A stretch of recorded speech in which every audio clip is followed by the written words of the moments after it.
Itago niyo na lang ako sa pangalang Joffrey, taga Tondo, Manila. Hindi ako fan ng mga horror stories, pero nang minsang makapakinig ako dito sa channel ninyo, nagka-interes akong sumubaybay. At ngayon nga gusto ko na ring ibahagi sa inyo yung sarili kong karanasan. Isa yung pangyayari sa buhay ko na hinding-hindi ko makakalimutan. Edad 20 ako nung mangyari yon. Kasagsagan ng pagre-rebelde ko sa magulang ko. Nag-iisang anak lang ako at bunga ng broken family. Lasinggero at babaero kasi si tatay. Nasa edad 15 ako noon nung tuluyan niya na kaming iwan at sumama sa ibang babae. Nagalit ako sa kanya dahil mula nang umalis siya, kinalimutan niya na rin ang obligasyon niya sa amin. Pero nagalit din ako kay nanay kasi hindi siya lumaban. Hinayaan niya lang na abandonahin kami. Hindi ko matanggap ang katwiran niya na hindi niya raw kaya, na gusto niya na lang ng tahimik na buhay. Gusto ko kasing mag-aral. Hindi ako naniniwala na kaya niya akong buhayin at pag-aralin dahil mahina ang tingin ko sa kanya. At hindi nga ako nagkamali. Mula nang mawala si tatay, naging sakiti na siya, lalo na akong hindi nakapag-aral. Dahil doon, nagsimula akong magrebelde. Hindi lang ako bastang natuto, kundi nagpakagumon ako sa alak. Iba kasi ang mindset ko noon. Nakafocus lang ako dun sa obligasyon ako ng magulang ko. May mga nagpayo sa akin na pwede naman daw akong magtrabaho. Tulungan ko rin ang sarili ko. Pero naunahan ako ng galit. Sinira ko ang isip ko. Tingin ko kasi noon, wala nang pag-asa. Kaya nagpakasira na lang ako. Wala akong ginawa sa buhay ko kundi ang lumaklak ng lumaklak araw-gabi. Kaya hindi ko nakita na kahit mahina ang katawan ni nanay dahil sa mga iniinda niyang sakit sa katawan, ay nagsisikap siyang kumita ng pera para lang may maipakain sa akin. Na dapat ako na ang gumagawa para sa sarili ko at para sa kanya. Kaso, tanging alak lang ang nasa isip ko nung mga panahon na yon. Isang araw, nakiusap si nanay na wag daw muna akong umalis. Baka daw pwede ko siyang samahan sa doktor dahil masama na talaga ang pakiramdam niya. Birthday ng tropa ko nun at magpapabaha ng alak. Kaya syempre, inuna ko yun. Sabi ko sa kanya, magpasama na lang siya sa kapitbahay namin. Bago ako tuluyang makalabas ng bahay, nilingon ko pa si nanay. Nakatingin siya sa akin. Malungkot ang muka. Nakita kong may pumatak na luha sa mata niya. Saglit akong natigilan pero itinuloy ko pa rin ang pag-alis. Mula sa daan hanggang sa makarating ako sa bahay ng tropa ko, hindi ko alam kung bakit ang bigat ng pakiramdam ko. Noon lang ako nakaramdam ng ganun. At first time ko lang ding hindi nag-enjoy sa pakikipag-inom. Wala naman akong partikular na naiisip, pero may kung anong bumabagabag sa akin. Gabi na nun. Dapat ay hindi na ako makagulapay sa mga oras na yon. Pero dahil nga parang wala ako sa mood, hindi ako nalasing. Kaya alam kong malinaw ang isip ko nung nakita ko ang nanay ko na nakatayo sa kabilang kalsada at nakatanaw sa akin. Ayokong makantsawan ng barkada ko na sinusundo ako ng nanay ko. Kaya naman pasimple akong tumayo para lapitan siya. Patawid na ako noon nang biglang may mabilis na kotseng tutumbukin si nanay. Bago pa ako nakatakbo para ilayo siya, nasalpok na siya ng kotse. Nagsisigaw ako ng malakas. Sigaw lang ako ng sigaw, pero hindi ako makagalaw sa kinatatayuan ko. Nagulat na lang ako nang biglang may tumapik ng malakas sa pisngi ko. Yung barkada ko pala. Nakapaligid sila sa akin habang nasa gitna ako ng kalsada. Wala si nanay doon. Wala ding kotseng bumundol sa kanya. Hindi ko alam kung anong nangyari sa akin. Kung paanong nangyari yun. Umuwi ako ng bahay na lutang at naguguluhan. Pagdating ko sa amin, Bukas ang pinto at madilim. Pero wala si nanay. Isang kapitbahay ang lumapit sa akin at sinabi na dinala raw nila sa ospital ang nanay ko dahil inatake. Hindi na raw umabot ng buhay. Wala na daw ang nanay ko. Nilamig ako bigla. Natulala ako. Pero baka naman kagaya lang nung nakita kong nabundol siya, na imahinasyon ko lang. Baka naman hindi totoo. Kaso totoo. Nawala na nga ang nanay ko. Sa nangyaring yun, hindi na lang ako sa magulang ko galit, kundi mas lalo sa sarili ko. Ang laki ng kasalanan ko sa nanay ko. Kung hindi sana ako nagpakagumon sa alak, baka buhay pa siya ngayon. Totoo talaga na nasa huli ang pagsisisi. Sa ngayon ay kinalimutan ko na ang alak at nagbakatino na ako.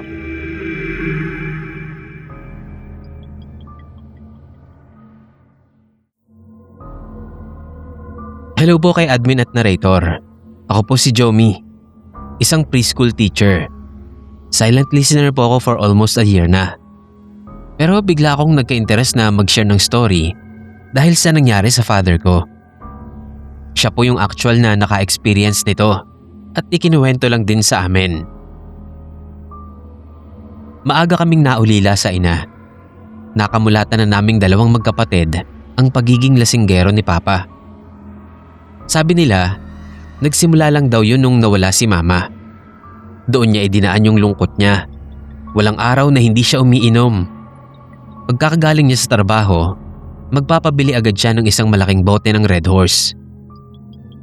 Pero kahit malasing, hindi naman siya yung tipo na magulo o makulit.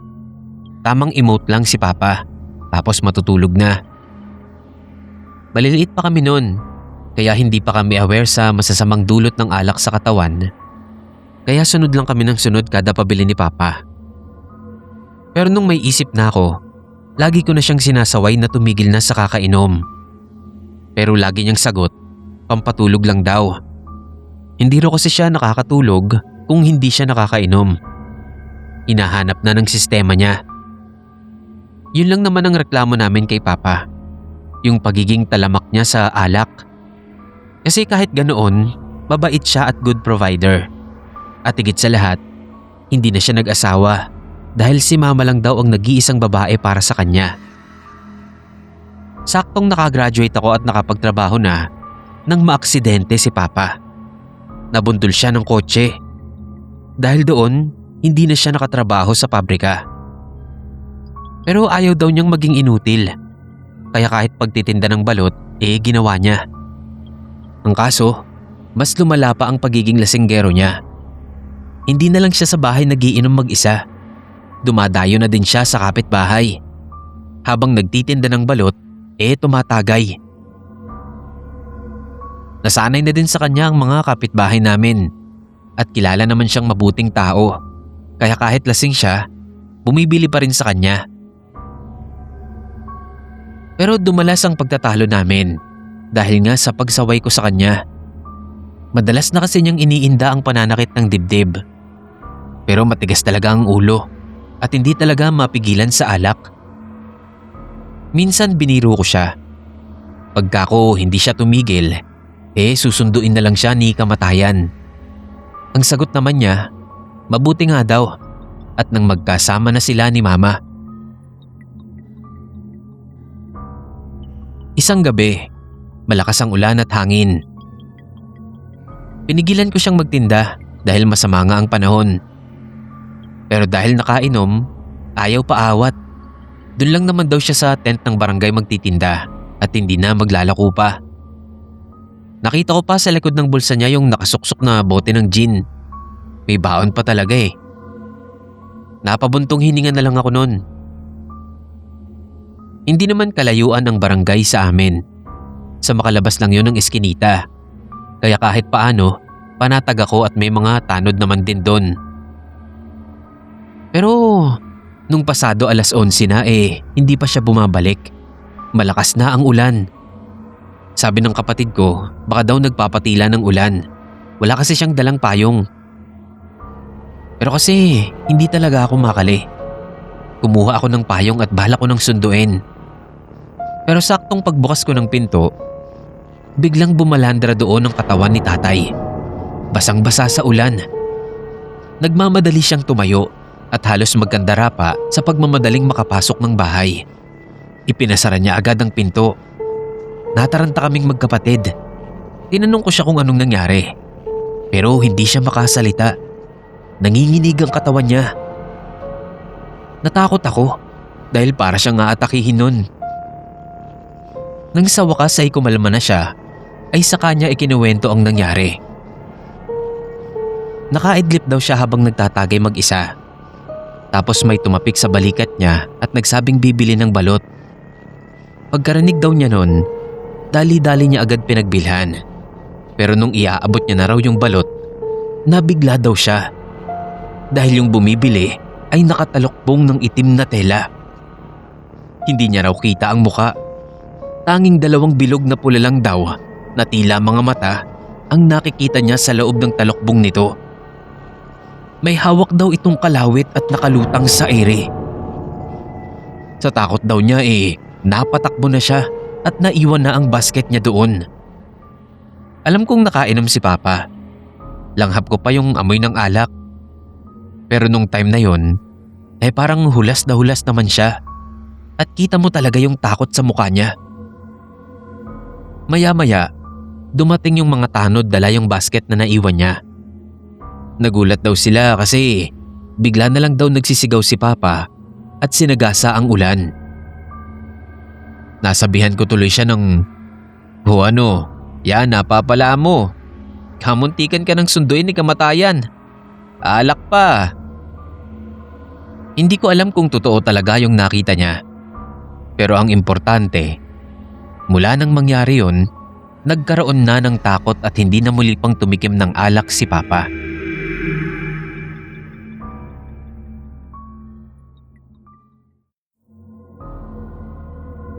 Magandang araw po. Tawagin niyo na lang po akong Santi. Palagi akong nakikinig dito. Kaya naman gusto ko din sanang magbahagi ng isang kwento. Pero hindi po talaga sa akin nangyari yon, kundi nasaksihan ko lang. Tungkol po ito sa nangyari sa pinsan/best friend ko. Natawagin na lang nating Sandro. Close kami mula pa pagkabata. Magkapatid ang mother namin. Kilalang kilala na namin ang likaw ng bituka ng bawat isa. Magkasangga din kami sa lahat ng bagay, lalo na pagdating sa alak. Aminado po ako na talagang bisyo ko din ang pag-iinom. Ang kaibahan lang namin, marunong akong magkontrol at hanggang sa tiyan lang ang alak. Hindi gaya ni Sandro na mapusok, malakas ang loob at mahilig mag-adventure. Pareho kaming nagmumotor, pero siya yung isa sa mga binabansagang kamote rider. Hindi iilang beses na nadisgrasya na siya sa pagmumotor. Batulin kasing magpatakbo. Mahilig mag-counterflow at sumingit. At higit sa lahat, laging nagpapatakbo na kargado ng alak ang utak. Bilang pinsan at kaibigan, hindi naman ako nagkukulang sa paalala sa kanya. Palagi ko siyang pinagsasabihan. Pero sadyang matigas ang ulo ng pinsan kong yun. Palibasa kinukonsinte ng tatay niyang pulis. Sa totoo lang po, ilang ulit na din siyang nakadisgrasya. Pero dahil sa impluwensya ng tatay niya, laging nauuwi sa areglo. Kaya lalong lumalaki ang ulo ni Sandro at hindi nadadala. Hindi siya tumigil sa pagmamaneho ng laseng hanggang sa umabot na nga sa sukdulan ng pagiging mapusok niya. May girlfriend siya na tawagin na lang nating Marie. Una ko siyang nakilala at bala ko sanang ligawan. Pero nung makilala si Sandro, siya ang nagustuhan. Hindi pa naman ganun kalalim ang pagkagusto ko kay Marie. Kaya nung nalaman kong gusto niya ang pinsan ko, nagpaubaya na ako. Hanggang sa naging sila na nga. No hard feelings ika nga. Sports lang tayo. Nagka-girlfriend na rin naman ako nun. Saksi naman ako kung paano niya minahal si Marie. At in fairness sa pinsan ko, one woman man naman. Ang nagiging problema lang talaga nila ay yung bisyong ang alak ni Sandro na hindi siya marunong magdala. Kapag nakakainom, sarado ang isip. Isang beses may pinuntahan kaming birthday. Bago umalis, nangakong hindi iinom si Sandro dahil medyo malayo yun. Convoy kami, kasama yung isa pa naming tropa at yung girlfriend ko din. Pero iba talaga ang kaway ng alak kay Sandro. Kung kami, nagawa naming tikim lang, hindi si Sandro na talagang nagpakalasing pa. Gusto nang umuwi ni Marie at maggagrab na nga lang sana. Pero hindi pumayag si Sandro hanggang sa nagtalo na sila. Nakita na lang namin na pilit siyang isinasakay ni Sandro sa motor. Nag-alala kami kaya hinabol namin. Kaso nahuli na kami. Naaksidente sila at namatay si Marie. Sila ang bumangga sa truck pero yung truck driver ang nakulong. Hindi ko man nakita ang pangyayari. Alam ko sa sarili ko na ang pinsan ko ang may kasalanan kung bakit namatay si Marie na napag-alaman naming buntis pala. Pero hindi siya ang nagbayad, kundi ibang tao. Nakita ko naman na nasaktan si Sandro sa pagkawala ng mag-ina niya. Kaso dahil doon, lalo siyang nagpakalulong sa alak. Nakukonsensya daw siya, pero ibang tao naman ang nagdurusa sa kasalanan niya. Kasabay ng sobrang pagkalulong niya sa alak, ang pagbabago ng ugali ni Sandro. Lagi siyang wala sa sarili. Bigla-bigla na lang sisigaw, iiyak at takot na takot. Lagi niyang isinisigaw yung salitang patahimikin na daw siya. Isang beses inaya niya ako. Pinagbigyan ko dahil sabi ng tita ko, kausapin ko daw. Sa kalagitnaan ng pag-iinom namin, nakaamoy ako ng kandila at bulaklak. Tapos maya-maya, bigla na lang nanlaki ang mga mata ni Sandro at nagtakip ng tenga. Tanong niya, kung di ko raw ba nadidinig yung uha ng sanggol. Nakakabingi daw, iyak ng iyak. Pero wala naman akong nadidinig. Maya-maya pa sabi niya, kausapin ko daw si Marie. Sabihin ko daw na patahimikin na siya, na hindi naman daw niya sinasadya at hindi niya gustong mamatay sila. Pilit ko siyang pinapakalma nun. Wala naman kako si Marie, lasing lang siya. Sa nakita kong takot ni Sandro na halos magsumiksik siya sa akin, medyo kinilabutan din ako. Pero hindi ko naman kasi nakikita si Marie. Naaamoy ko lang yung kandila. Hindi ko napigilan si Sandro nang bigla siyang lumabas ng bahay. Nagulat na lang din ako nang madinig ko yung pagharurot ng motor niya. Tapos noon, nagulantang kaming lahat sa malakas na tunog ng pagsalpok. Nadisgrasya si Sandro at hindi na umabot ng buhay sa ospital. Kung si Marie ba ang naningil sa kanya o inuusig lang siya ng sariling konsensya, hindi ko po masabi. Basta ang alam ko, bayad na siya sa kasalanan niya.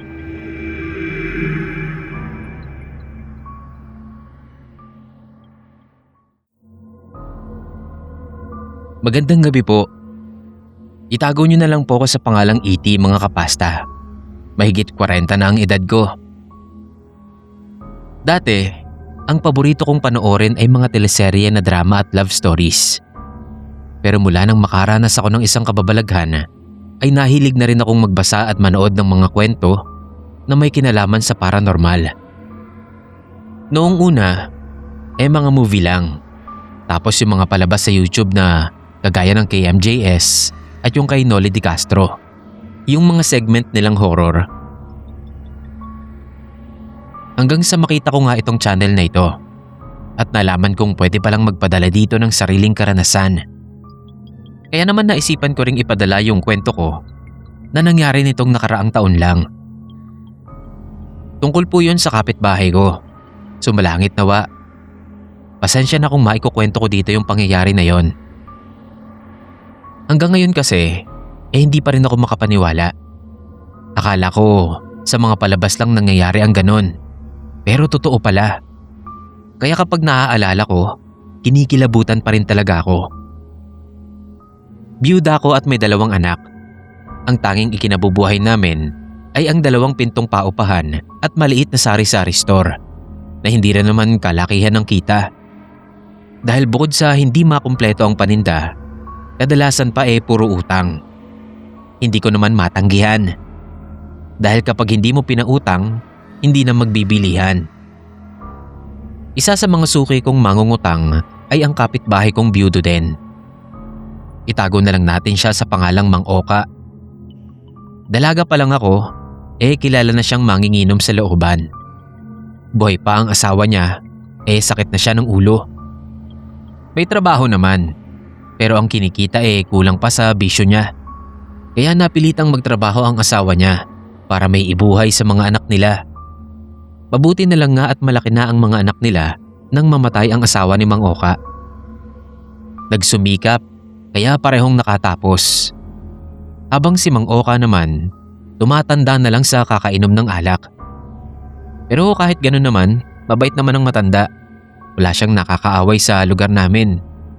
Napanindigan niyang ang alak ay sa tiyan lang inilalagay at hindi sa ulo. At saka nagbago din siya. Natutong maghanap buhay kahit pagkakarpentero. Nahiya na rin siguro sa mga anak. Pero ang di lang talaga niya magawang mabago ay ang pagkahilig sa alak. Gabi-gabi pa rin siyang umiinom. Suki ko nga sa utang. Pagkakasahod ng Sabado, magbabayad. Tapos bibili. Kaso isang beses lang bibili ng may bayad. Kinabukasan, utang na ulit. Matutulog na naman ng 1 linggo ang puhunan ko sa alak. Nakukonsumi ako. Mabuti sana kung malaki ang tubo. Kakarampot. At pinaiikot ko lang naman. Kaso wala naman akong magawa. At saka nagbabayad naman nga. Lagi niyang sinasabi na pasensyahan ko na lang daw siya. At alak na lang daw talaga ang kaligayahan niya. Kahit ano naman daw ang mangyari hindi niya ako susubain. Magbabayad at magbabayad siya. Alam ko naman yon. Walang palya naman ang pagbabayad niya kada sahod. Kung wala siyang tanggap na trabaho, ay binibigyan siya ng pera ng anak niya. Kaya nakakabayad pa rin siya. Isang madaling araw, kakabukas ko lang ng tindahan. Kasalukuyan akong nagkakape nang dumating si Mang Oka. Sabi ko ang aga niya.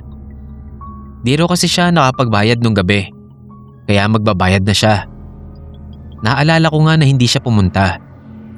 Matapos niyang magbayad, isinulat ko agad sa listahan na bayad na siya.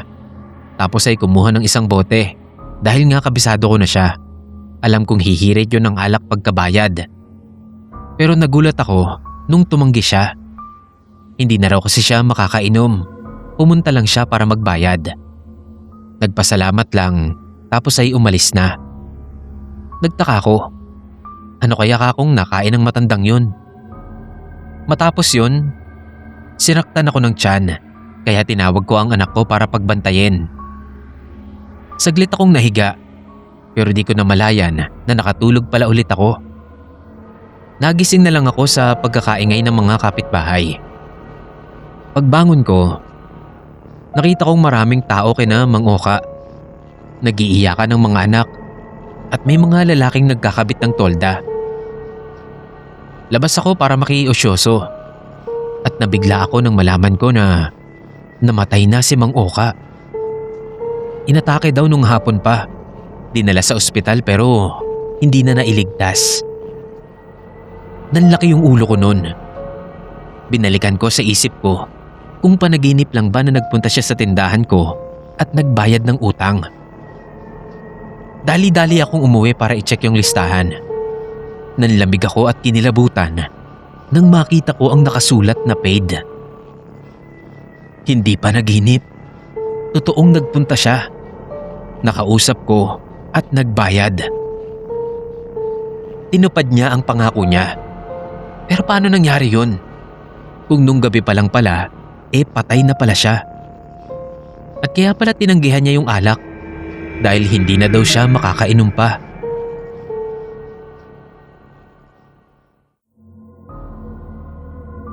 Binabati ko po ang mga tagapakinig at ang admin ng channel na to. Isa rin ako sa matagal ng taga-subaybay. Gusto ko lang pong magbahagi ng sarili kong karanasan. Pero ayokong may makakilala sa akin, kaya magtatago na lang ako sa pangalang Junri. Itong kwento ko po, nangyari may 5 taon na din ang nakakaraan. Bagong salta lang ako noon sa Maynila, mula sa probinsya namin sa Leyte. Lumuwas ako at nakitira sa tiyuhin ko para magtrabaho.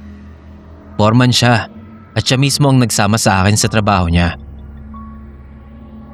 Sa lahat ng tiyuhin ko, siya ang kasundo ko. Maaga akong natutong uminom ng alak dahil madalas yun ang banding namin. Pero sa probinsya, tuba ang iniinom namin. Nasa tama lang naman ang pag-inom ko. Hindi naman ako pasaway. Masaya lang. Hindi kagaya ng iba na parang nasasaniban ng demonyo tuwing nakakainom. May teknik kasi dyan. Isa din sa natutunan ko sa mga veteranong manginginom at alam kong alam din to ng halos lahat ng mahilig sa alak. Yung pagbukas mo daw ng alak, kailangan yung unang tagay ilalaan mo para sa demonyo. Malakas daw kasi ang sipa ng unang tagay, kaya dapat itapon mo sa lupa. Sabay sabi ng tagay para sa demonyo na parang alay mo din sa kanila para hindi ka nilalapitan o sapian habang umiinom ka ng alak. Madalas akong tanggero sa mga inuman namin at ginagawa ko yan dahil naniniwala ako sa ganyan. Mas lalo pang tumibay ang paniniwala ko sa ritual na yon nun ngang may nangyari sa akin. Yung ibang eksena dito ikinuwento na lang ng mga kamag-anak ko. So nasa Maynila na nga ako noon at first time kong dumayo sa inuman. Isinama ko ng tiyuhin ko sa birthday ng isang tao niya. Bumabaha ng gin. Yun ang kursunada nilang inumin. Nakainom na ako isang beses noon. Okay din naman sa akin ang lasa. Pero hindi ko ipagpapalit ang tuba. Katabi ko yung tanggero na halatang lasing na nung dumating kami. Biglang abot niya ng tagay sa akin. Sa tingin ko, bagong bukas niya lang yung bote na yon. Kaya tinanong ko siya kung natagayan na ba niya yung demonyo. Sagot niya sa akin, wag daw akong mag-alala dahil may tagay na ang demonyo. Alanganin man, dahil nga dayo kami, ayoko na lang makipagtalo. Kaya ininom ko na lang. Naging maayos naman yung harapan na yon. Masaya. Puro tawanan dahil may mga joker na bumabangka. Yung iba kumakanta sa videoke. Maayos din naman ako na nakikitawa pa nung una. Hanggang unti-unti, naramdaman kong nag-iiba ang pakiramdam ko. May kakaibang init na gumuguhit sa loob ng katawan ko. Pero pinagpapawisan ako ng malamig. Tapos parang umiikot ang paligid at nanlalabo ang paningin ko. Inisip ko nung una na baka tinamaan na ako. Baka napapasobra na ako ng inom. Hindi naman ako sanay sa gin. Kaya pumikit muna ako at napahinga. Pero may tumapik sa akin. Ginising ako. Malaki at malalim yung boses niya. Bahagya akong namulagat at pilit na inaninag kung sino yung gumigising sa akin. At talagang nanlaki ang mga mata ko nun nang makita ko ang isang demonyo. Maitim siya, mabalahibo, mapupula ang mga mata at may 2 sungay. Nakangisi siya habang inaabot sa akin ng isang basong tagay. Sa gulat ay nagkandahulog ako sa bangko. Lalong nanlaki ang mga mata ko nang pagtingin ko sa paligid ay puro demonyo ang nakikita ko. Humahalakhak sila habang nakapalibot sa akin. May isang lumapit, may hawak siyang itak. Iitakin niya ako, kaya naman inunahan ko. Kinuha ko agad ang isang bote at ipinukpok yun sa ulo niya. Sumugod pa ang iba, kaya lahat sila nilabanan ko. Lahat ng mahawakan ko, pinupukol ko sa kanila. Pero pinagtulungan nila ako. Wala na akong nagawa nun hanggang sa nawalan na ako ng malay.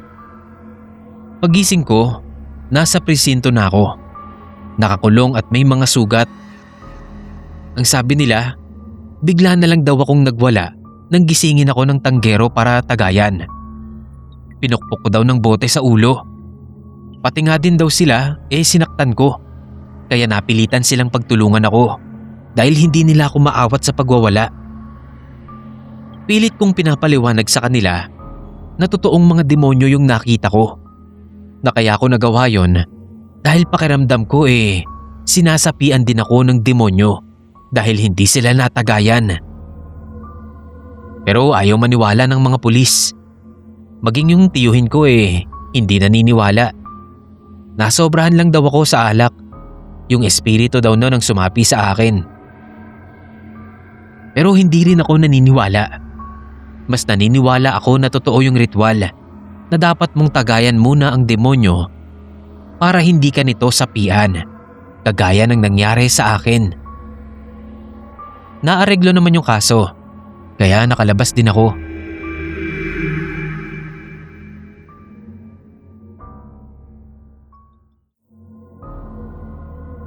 Hello po sa lahat ng mga kagaya kong avid listeners. Ako po si Winfred ng Pateros. Matagal na po akong nakikinig dito at matagal ko na din gustong i-share yung story ko. Kaya lang hindi kasi ito yung tipo na nakakatakot talaga, kagaya ng sinesend ng ibang mga sender dito. Pero susubukan ko na lang. Eto na po. Taong 2017 nangyari yon sa probinsya ng Quezon. Nakarating ako doon dahil sa girlfriend ko na itatago na lang natin sa pangalang Sol. Nagkakilala kami sa work ko dati sa isang hotel. Nasa food and beverage ako at sa housekeeping naman siya. Maraming nagsasabi na may gusto daw siya sa akin. May tsura naman si Sol pero hindi ako interesado. Pero dahil ka-work ko nga, hindi ko naman siya totally maiwasan. Kahit paano, nagpapaka-gentle pa rin ako. Pero isang gabi, nagkasama kami sa isang kasiyahan. Birthday ng bisor namin. Nagpainom sa labas at imbitado kami pareho. Ang natatandaan ko lang noon, tumabi siya sa akin. Wala siyang pakialam kahit kinakantsawan kami. Ako pa nga yung nahihiya Panay abot din niya ng alak sa akin. Hanggang sa malasing ako. Sabi ng mga kasama ko, ako lang daw yung nalasing ng ganun sa aming lahat. Samantalang dati, nakakailang shot lang ako. Hindi kasi talaga ako mahilig sa alak Nakauwi naman ako sa bahay namin nang hindi siya kasama. Pero kinabukasan pagpasok ko, nagulat na lang ako sa sarili ko dahil parang hinahanap-hanap ko na siya. Ang bilis lang ng pangyayari. Nausisaan ko na lang, kami na ni Sol. Ramdam ko na parang may mali. Pero hindi ko makontrol ang sarili ko. Hindi ko alam kung papaanong ipapaliwanag Pero hindi ko maintindihan kung bakit may times na hindi ko siya gustong makasama o makausap man lang. Pero kapag nalalasing ako, parang ayaw kong mawala siya sa tabi ko. Napansin ko at sabi rin ng mga kasama ko na ang hilig ni Sol sa alak. Ang mga date namin puro inuman. Ang nakapagtataka lang, ako lang yung nalalasing ng husto. Pero siya hindi. Ang laki nga daw ng ipinagbago ko. Sa amin ni Sol, ako yung mas possessive. Si Sol naman dominante. Palaging siya ang nasusunod at ayaw niya sa mga kaibigan ko. Kaya napilitan akong iwasan sila. Nasa 6 na buwan na ang relasyon namin nang ayain niya akong umuwi sa probinsya nila. Ipakikilala daw niya ako sa family niya. Pumayag naman ako. Anniversary yon ng nanay at tatay niya, kaya may konting selebrasyon sa bahay nila. Maganda naman ang pagtanggap sa akin ng nanay at tatay niya, pero hindi ng mga kapatid niyang lalaki. Parang hindi nila ako gusto at nalaman ko nga ang dahilan kung bakit. Kaibigan nila ang ex ni Sol na si Ben. Nabisita din nung gabing yon. Pinagkilala nila kami at pinagkamay naman. Pero kita ko sa mata niya na may itinatago siyang pagka-bitter. Halatang halata din na mas pinapaboran siya ng mga kapatid ni Sol. Pero hindi ko na lang pinansin. Nakisama pa nga ako, nakipag-inuman. Kagaya ni Sol nung una kaming magkasama, dikit na dikit din sa akin si Ben at panay ang bigay ng tagay. Napansin ko na noon na parang iba yung tagay na ibinibigay niya, hindi galing sa iniinom ng mga kapatid ni Sol.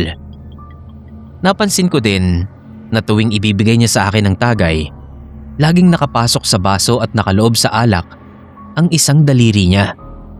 Sa huli ko na lang nalaman kung anong ibig sabihin ng mga yon. Habang lumalalim ang gabi, pasama ng pasama ang pakiramdam ko. Butil-butil na ang pawis ko at hindi ko alam kung ulo o tiyan ang iniinda ko na sabay pang sumasakit. Nagsikip na rin ang dibdib ko noon, kaya nagpanik ako. Habang nangyayari yon, nakatingin lang silang lahat sa akin na para bang inaasahan na nilang mangyayari yon. Nang lumapit si Sol at ipinasok ako sa bahay, ay saka lang ako napakalma. Pero mula nung bumalik kami sa Manila, hindi na ako napanatag. Lagi akong balisa at hindi makatulog. Kung ano-anong mga nakakatakot na bagay ang nakikita ko. Tinubuan din ako ng mga parang galis sa katawan. Yung bisor ko, may alam siya sa panghuhula. Pinayuhan niya ako na magpa-albularyo dahil matagal na daw na may sumasalbahe sa akin. Laking gulat ko nga nang malaman ko mula sa albularyo na nasa ilalim ako ng gayuma ni Sol at kasalukuyang niyayanggaw ng ex niyang si Ben. Ginawa nila yon sa pamamagitan ng pagpapainom sa akin ng alak. Hindi ko alam kung anong motibo nilang dalawa, kung bakit nila ginawa yon. Nang malaman ni Sol na nagpagamot ako, bigla na lang siyang nag-resign at hindi na nagpakita sa akin. Buti na lang nga at napagaling ako nung albularyo.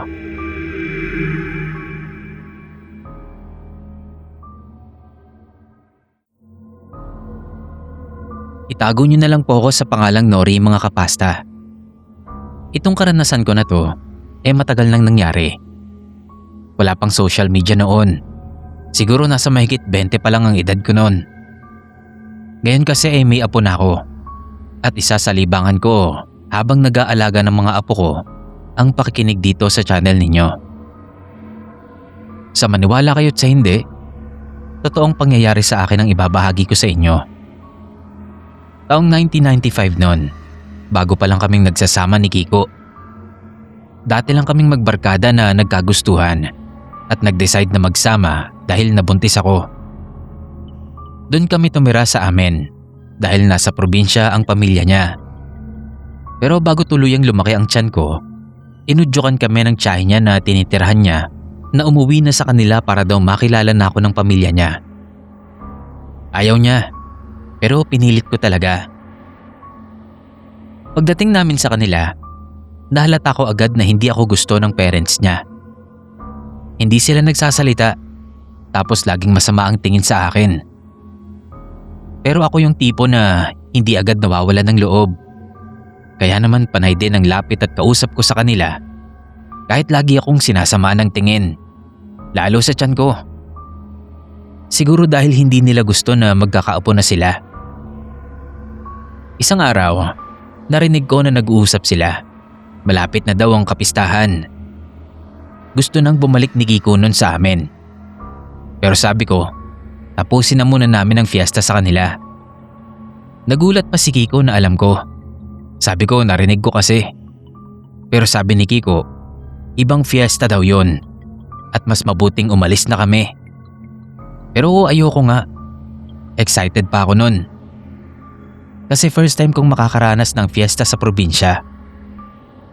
Pero nung dumating yung araw na sinasabing fiesta, nagtaka ako. Kasi parang wala namang selebrasyon. Tahimik ang buong paligid at wala namang katao-tao. Parang normal na araw lang. Baka mali lang ang dinig kong petsa. Pero nung paggabi na, natuwa ako kasi may nakita na akong mga tao na nagdadatingan sa bakuran nila. Nagtaka lang ako kasi bakit kung kailan gabi at parang doon lang sa kanila may bisita, sa mga kapitbahay ay wala at puro sarado ang mga bahay. Saka wala naman akong nakitang pagkain na inihahanda nila mula sa kusina nila. Pero may nakita ako noong madaling araw na may ipinapasok yung kapatid ni Kiko sa kusina nila at inilagay yon sa malaking freezer. Baka iyon yung panghanda nila. Tulog na si Kiko nun. Ako naman, sa sobrang pagka-intrimitida ko at umiral ang pagka-epal, nangahas akong pumunta at makialam sa kusina. Balak kong maglabas ng pagkain para sa mga bisita ng biyanan ko, para magpasikat ba. Pero tama nga ako.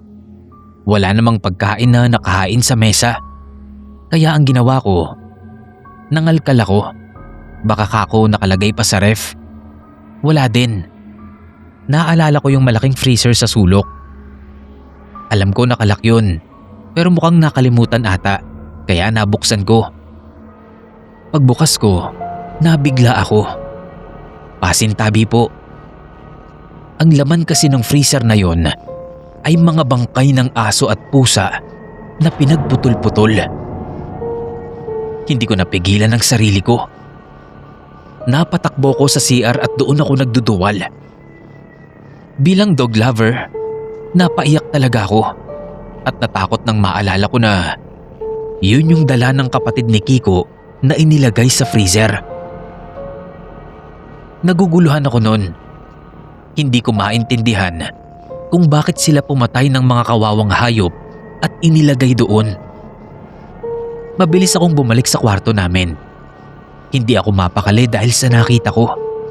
Maya-maya, may narinig akong mga boses. Parang mga nag-uusap-usap, pero halatang kinokontrol lang na makagawa ng ingay. Naalala ko yung mga bisita nila na pumwesto na sa likod ng bahay. Kinakabahan man, pero gusto kong malaman kung anong nangyayari. Kaya dahan-dahan akong sumilip sa bintana. At kitang-kita ko sila. Yung mga magulang at kapatid ni Kiko, pati yung mga bisita nila. Para silang mga hayok na pinagpepiestahan ang mga hilaw na karne ng mga hayop. Bumaliktad na naman ang sikmura ko. Pero pinigilan ko sa takot na makita nila ako. Tama naman pala ang dinig ko na fiesta nga. Kakaibang fiesta nga lang na para lang sa kanila. Isa lang ang malinaw. May lahing aswang ang pamilya ni Kiko. Naging alerto ko.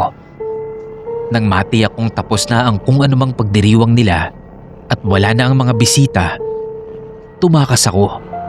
Iniwan ko si Kiko. Yung tiyahin niya na kinumpronta ko ang nagkwento sa akin. May lahi nga daw na aswang ang magulang ni Kiko. Pero pinigilan nilang makaperwisyo ng tao, kaya hayop na lang ang kinakain. Pero hindi kabilang si Kiko dahil ampon lang daw siya. Pero ganun pa man, iniwalayan ko pa rin si Kiko. Nakunan ako at mula noon, hindi na kami nagkita.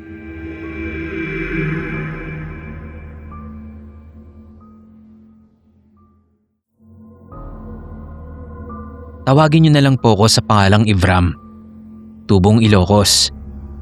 Pero matagal nang naninirahan dito sa QC. Hindi ako fan ng mga horror stories, pero may karanasan din akong ibabahagi sa inyo. Hindi nga lang ito yung tipo na talagang nakakatakot. Pero para sa akin kasi, nakakatakot yun dahil muntik ko na yung ikamatay. Nangyari to sa Bicol noong inaya ako ng boardmate ko na sumama sa pag-uwi niya. Kapistahan daw doon ang patron nila. Hindi ako Katoliko at hindi ko na lang din babanggitin kung anong relihiyon ko. Pero naengganyo akong sumama at makifiesta. E di ayun, kasama yung dalawa pa naming roommate, bumiyahe kami ng gabi at nakarating kami sa kanila ng 6:00 ng umaga. Sa paalmusal pa lang, busog na kami. Pauna pa lang daw yun dahil madami pa kaming ilalaman sa tiyan namin. Dahil kagaya ng tipikal na piyestahan sa probinsya, kahit saang bahay doon, pwede kang makikain. Pagkaalmusal, naglakad kami papunta sa plaza para matagtag yung kinain namin. Nag-aya si Dom sa simbahan. Magdadasal lang daw siya sa patron nila na may kapistahan. Ako lang ang hindi Katoliko sa aming apat. Kaya nagpaiwan na ako sa labas ng simbahan. Nakatayo lang ako doon habang patingin-tingin sa mga nagtitinda sa paligid. Tapos nagulat ako dahil bigla akong nilapitan ng isang matandang babae. Nakasuot siya ng bonnet, mahaba at kulot ang buhok niya at multicolor na pinagpatong-patong na damit yung suot niya. Sa una, aakalain mong baliw. Pero nagtitinda pala siya ng religious item. Nagulat pa ako noon nung bigla at mabilis niyang tusukan ng kung ano ang dibdib ko. Pagtingin ko doon, may nakasabit na maliit na kulay brown na may nakaukit na mukha ng santo. Tapos nakalahad na yung kamay niya sa akin na tila nang hihingi ng bayad. Ewan, pero nakaramdam ako ng pagkairita. Hindi ko alam kung dahil ba sa puwersahan niyang pagbebenta sa akin noon o dahil sa nakakaloko niyang pagngisi. Tinanggal ko yung nakasabit sa akin na miraculous medal daw pala ang tawag dahil hindi naman ako naniniwala doon. Tapos ay inabutan ko ng barya yung matanda, sabay talikod na. Pero nagulat ako nung bigla niya akong harangin. Nanlilisik yung mata niya na para ba niya akong gustong saktan. Kaya naman napaatras ako. Tapos bigla niya akong tinapik sa dibdib. Akala ko sasabitan ulit ako. Pero wala naman. Dinuro pa niya ako bago umalis. Medyo natakot ako doon. Nung lumabas na sa simbahan yung tatlo, inihimas ko na nun yung bahaging tinapik ng matanda. Hindi naman malakas yung tapik niya. Pero biglang bumigat ang pakiramdam ko doon. Nag-iinit at bahagyang namumula na ng tignan ko. Hindi ko na ikinuwento kay Dom yun. Binaliwala ko na lang.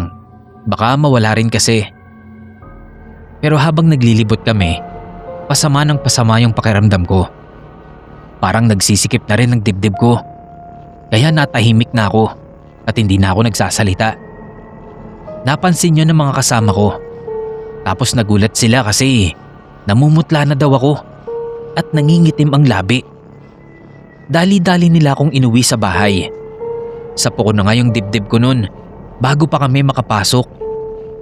Nung tinanong nila ako kung anong nangyari, saka ko lang ikinuwento yung tungkol sa matanda. Pero hindi ko na natapos yung kwento ko dahil bigla na lang daw akong nangisay at bumula ang bibig. Nagkagulo na sila. Pero wala na akong kamalayan nun. Nang magising ako, nasa isang kwarto na ako. Nakahiga ako sa papag. Tapos may mga tao sa paligid na hindi ko kilala. Nung tinangka kong tumayo, biglang umikot ang paningin ko. Tapos ang tingin ko sa mga taong nakapaligid sa akin ay mga demonyong humahalakhak. Nanayo ang balahibo ko nun. Pinagpawisan ako ng malamig. Hindi ko alam kung anong nangyayari. Nagpapanik na ako nun. Nagsisisigaw daw ako at parang nababaliw na. Tapos biglang may lumapit na matandang lalaki sa akin. Hinawakan ako sa ulo at parang may ibinulong sa ulo ko. Unti-unti, nakaramdam ako ng antok. Pero bago ko tuluyang mapapikit, may pilit na ipinainom sa akin yung matanda. Nung magkamalay ulit ako, magaan na ang pakiramdam ko. Parang normal na ang lahat. Pagkatapos nun, ipinaliwanag nila sa akin ang nangyari. Matinding usog daw ang nakadali sa akin. Matindi kasi sinadya talaga. May intensyon talagang saktan ako. Pauwi ng araw yon sa kulam o barang. Yun palang matanda na yun, dumadayo talaga sa mga piyestahan para sa pilitang magbenta. At kapag tinanggihan siya, mananalbahe. Kung alam ko lang na ganun ang mangyayari sa akin, sana pala pumasok na lang din ako sa simbahan. E di sana hindi ko na siya na-encounter pa. O kaya tinanggap ko na lang yung isinabit niyang medalyon. Mabuti na nga lang din at may bisita silang manggagamot. Kaya nakauwi naman ako na parang walang nangyari.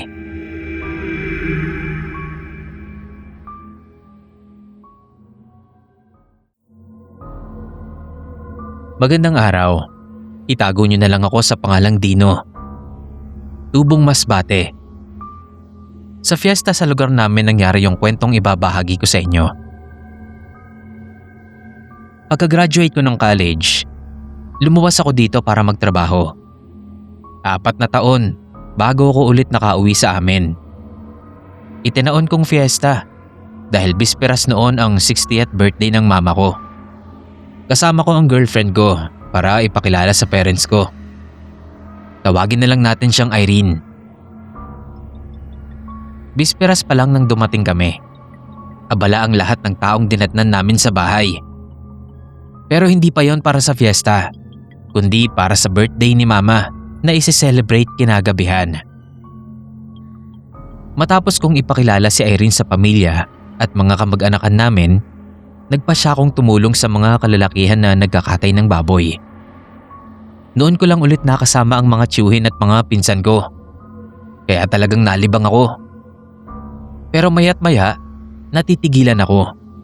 Nakakaramdam kasi ako na parang may iba pang nakatingin sa akin bukod sa mga kausap ko. Pagtitingin naman ako sa paligid, abala naman ang lahat. Kahit si Irene ay abala din sa pakikipagkwentuhan sa mga pinsan at mga tiyahin ko. Dahil wala naman akong nakikita, binaliwala ko na lang. Hanggang sa gumabi na at nagsimula na ang selebrasyon ng birthday ni mama. Sa kulumpon ng mga bisitang nandoon, may isang pamilyar na babae na sumasalit-salit sa paningin ko. Alam niyo yun, yung parang nakikita ko siya tapos biglang nawawala at malilipat sa ibang pwesto. Minsan naman, parang nadodoble ang tingin ko sa kanya. Yun bang parang iisang tao pero nasa magkahiwalay na lugar? Hindi ko magawang baliwalain kasi parang kilala ko siya na parang hindi. Hanggang sa matapos ang gabing yon, hindi na siya nawala sa paningin ko at hindi niya rin ako inalisan ng tingin. Pero kasi gusto ko man siyang lapitan, hindi ko magawa dahil kay Irene. Kaya hinayaan ko na lang. Kinabukasan, kahit may hangover, pinilit kong bumangon. Dahil nga piyesta. Gusto kong samantalahin yon dahil babalik na rin kami ng Maynila kinabukasan lang. Nawala na nun sa isip ko yung babae dahil sa mga kaganapan. Nung gabi, nagpunta kami sa sayawan sa plaza. Gusto ko kasing ipa-experience kay Irene ang sayawan sa probinsya namin. Kaya ako siya dinala doon. At dahil dayo at maganda ang girlfriend ko, madaming kalalakihan ang gustong magpakilala sa kanya. Yung iba mga kababata at kaibigan ko pa. Pero hindi naman ako ganun kasiloso. May tiwala ako kay Irene, kaya hinahayaan ko lang siya. Para lang ba maranasan niya? Isa pa, kasama naman namin ang mga pinsan ko. Kasalukuyan siyang isinasayaw noon ng isang kababata ko. Nakangiti pa ako habang nakatanaw sa kanila. Nang maagaw ang pansin ko ng isang tao na nasa sulok ng sayawan at titig na titig sa akin. Yung babae, nandoon din siya. Pero kakaiba sa mga babaeng nandoon sa sayawan ang kanyang kasuotan. Dahil puting mahabang bestida ang suot niya. Napagkamalan ko pa nga siyang white lady. Pero natawa din ako kasi may white lady bang pumupunta sa maingay na sayawan? Hindi niya talaga ako inalisan ng tingin. Hindi ko alam kung maiilang ba ako o maiintriga. Pero mas nanaig yung huli. Kaya pasimple akong lumapit sa kanya. Mag-isa lang siyang nakaupo doon at parang walang kasama. Kaya naman lakas loob ko siyang binati. Ngumiti naman siya, pero sa pagkagulat ko, bigla siyang tumayo at umastang makikipagsayaw. Napatingin ako kay Irene. Mukhang nalilibang naman siya sa pakikipagsayaw. Kaya naman, nakipagsayaw na rin ako doon sa babae sa sweet na tugtugin. Tahimik lang kami habang nagsasayaw. Para bang naumid ang dila ko. Pero hindi ko maiwasang makipagtitigan sa kanya. Nang biglang nanlaki ang mga mata ko, nang bumalik sa alaala ko kung sino yung babaeng nasa harap ko. Siya pala si Gemma, yung misteryosang babae na naging girlfriend ko noong nasa college ako. Pero patago lang yon at walang ibang nakakaalam. Nagkikita lang kasi kami sa plaza kung kailan niya gustong lumitaw. Pero isang araw, biglang hindi na siya nagpakita. Hindi ko alam kung saan siya hahanapin. Walang nakakakilala at hindi ko nga rin alam ang bahay niya. Tuluyan na siyang nawala sa isip ko noon hanggang sa makagraduate ako at makapunta na nga sa Maynila. Kaya naman hindi ko inaasahan na magkikita pa kami at doon pa sa Sayawan. Noon ko naalala na sa Sayawan din sa fiesta kami huling nagkita. Kakausapin ko sana siya nang biglang may tumapik sa likod ko. Si Irene, kasama niya ang mga pinsan ko. Nagtatakang nakatingin silang lahat sa akin. Pagtingin ko kay Gemma, wala na siya. Nakalutang sa ere ang kamay ko at nagsasayaw daw akong mag-isa, sabi nila. Nagtatawanan at kinakantsawan pa nila ako na porke daw may kasayaw na iba si Irene, nagsasayaw na lang akong mag-isa. Pero ang hindi nila alam na may iba din akong kasayaw.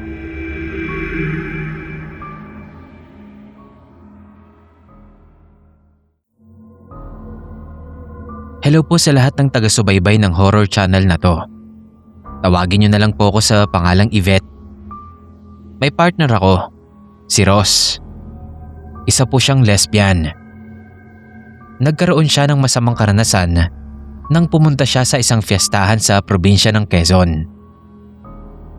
Yung nangyari po sa kanya ang isi-share ko sa inyo. 2 years ago, nagkita ulit si Ross at yung mga college friend niya.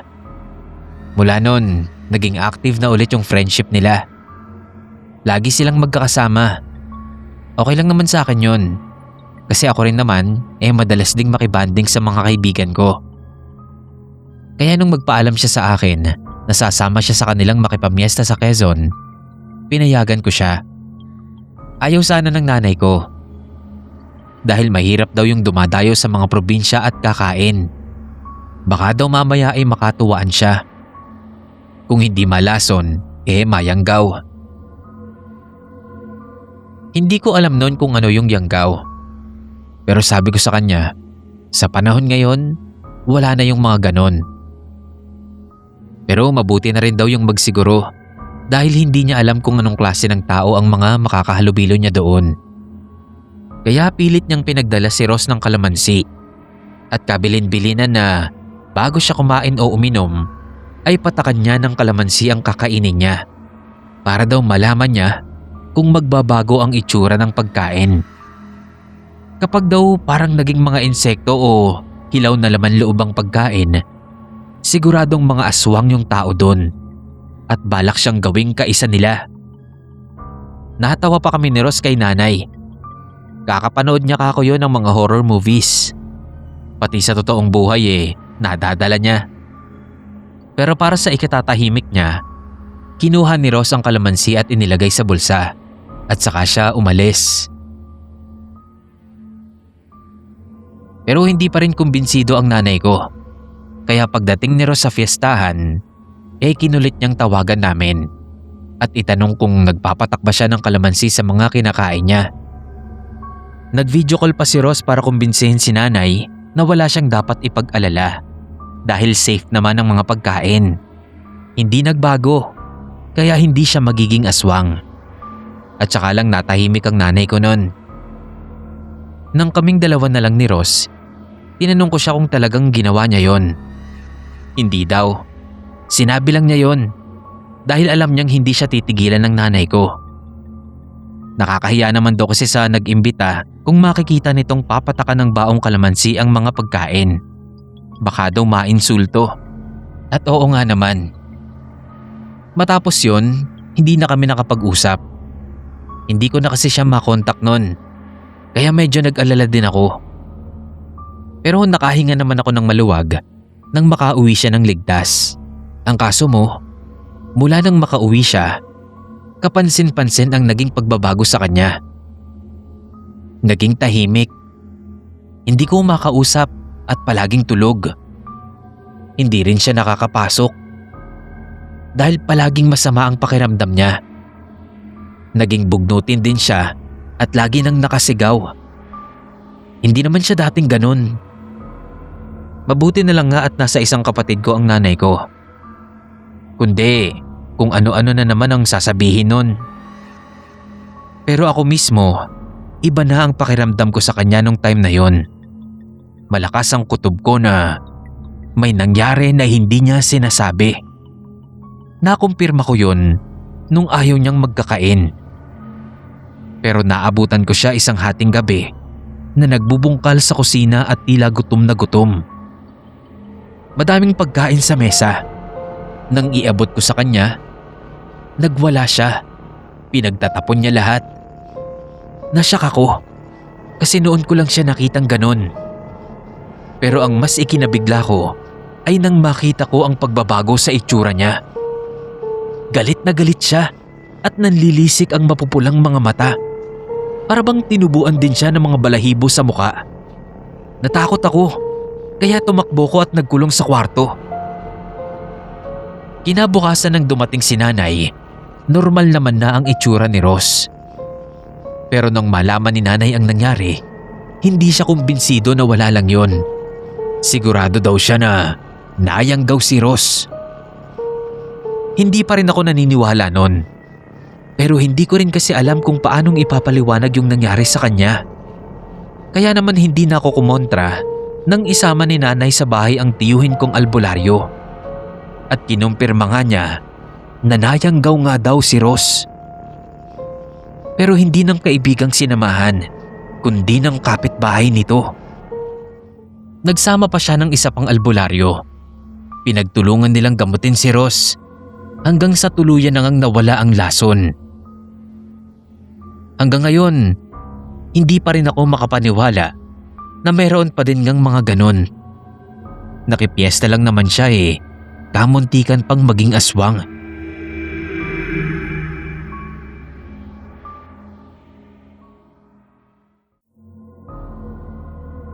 Magandang araw mga kapasta.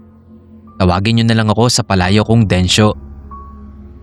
Gusto ko lang ibahagi sa inyo yung kakaibang experience namin ng tropa ko sa isang piyestahan sa probinsya ng Samar. Taga-Katbalogan talaga ang pamilya ko. Pero ako, sa Manila na ako ipinanganak at lumaki. Nasa college na ako nang dumalas ang pag-uwi ko sa mga lolo't lola ko na doon pa rin nakatira. Isa sa mga pag-uwi ko doon, nataong fiesta. First time kong makaranas ng fiesta doon, kaya excited ako. Umaga pa lang, ginising na ako ng malakas na tunog ng musiko, kaya napabangon ako bigla. Pagdungaw ko sa bintana, marami ng tao sa daan. Walang gaanong handa sa bahay nila lola. Mahirap lang kasi ang buhay namin, kumpara sa iba naming mga kamag-anak doon. Pero kahit paano ay meron naman. Kaya nakapag-almusal pa muna ako bago ko sumama sa mga kaibigan ko.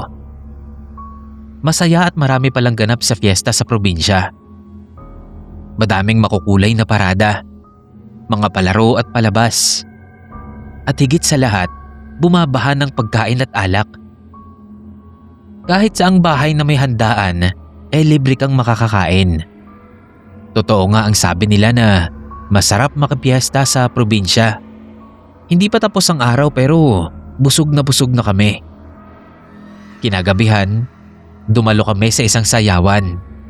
Nag-enjoy kami ng husto. Pero hindi rin kami nagtagal nun.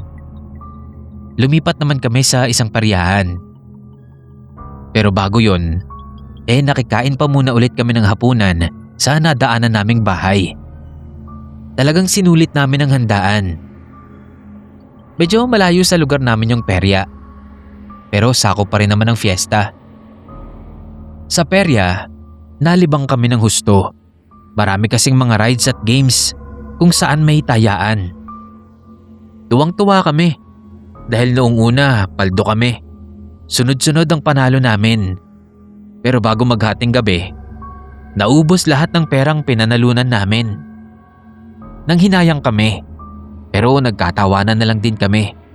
Kasi kahit pamasahe, walang natira sa amin. Tapos gutom pa kami. Wala kaming choice kundi maglakad pa uwi. Wala na rin naman kaming masasakyan. Kasi nga hating gabi na. Humupa na ang kasiyahan. Karamihan sa mga nadadaanan naming bahay mga sarado na at patay na ang mga ilaw. Nagpatuloy kami sa paglalakad. Pagdating sa may tulay, tinawag ako ng kalikasan kaya napahinto ako saglit. Nagbiro pa yung isang kasama ko na doon pa daw talaga ako huminto. Baka mamaya daw madagit kami ng manananggal doon. Wala pa namang mga kabahayan sa bahaging yon. Pero kasi ihing-ihi na talaga ako. Kaya kahit medyo kinakabahan, itinuloy ko na rin. Patapos na ako noon nang may mahagip na liwanag ang mata ko sa may gawing kakahuyan, di kalayuan sa kinatatayuan namin. Tinignan kong mabuti at nakita ko na may mga bahay doon at parang may kasiyahan pa. Base na rin sa liwanag at mga boses na nadidinig ko. Sinabi ko yun sa mga kasama ko at sinipat din nila. May mga tao nga at parang may handaan pa. Yung isang kasama namin na masiba, sukat mag-aya doon. Makikain daw kami. Sabi ko nakakahiya. Hating gabi na baka magkakamag-anak na lang ang nandoon. Pero umayon naman yung dalawa pa. Huling hirit na daw namin. Piyesta pa rin naman daw kasi dahil wala pang 12:00. Bago pa ako nakatanggi, naglakad na sila papunta doon. Ayoko namang maiwang mag-isa, kaya napasunod na rin ako. Nagbigay galang kami at nagkunwari yung isa na makikiinom daw kami. Nagtinginan lahat sa amin yung mga tao doon. Pero bigla akong nanlamig. Kasi napansin ko agad yung kakaibang itsura nila. Hindi normal. Parang mga freak. Masama ang tingin nila sa amin. Kaya inaya ko na yung mga kasama ko at aalis na nga sana kami. Pero bigla kaming pinigilan ng isang matanda. Kumain na daw muna kami. Total marami pang pagkain. Sa unang tingin, parang nakakatakam nga. Pero nung matitigan ko, muntik na akong maduwal sa harap nila. Puro mga hilaw na karne ng hayop ang nakahain doon sa mesa. May mga dugo pa nga. Pagtingin ko dun sa mga tao, lalong sumama ang tingin nila sa amin. Nanlilisik na yung mga mata nila. Sa takot ko nauna na akong kumaripas ng takbo. Paglingon ko, hinahabol na kami ng dalawang lalaki. May hawak silang itak.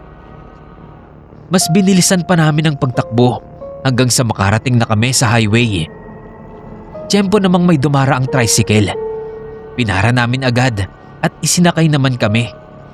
Alam agad ng driver kung saan kami galing. Ibang fiestahan na daw ang napasok namin. Mabuti daw at nagtatakbo kami. Kamuntik na daw kaming maging pulutan. Sabi niya pa, dayo lang daw ang mga yun dun. Nakisabay lang sa fiesta. Pero iba yung pinagdiriwang nila. Kamuntikan pa kaming mapahamak dahil lang sa pagkain. Nang mga sumunod na fiesta, hindi na ako dumadayo kung saan-saan. Nahusto na lang ako sa kung anong handa lang ang meron kami.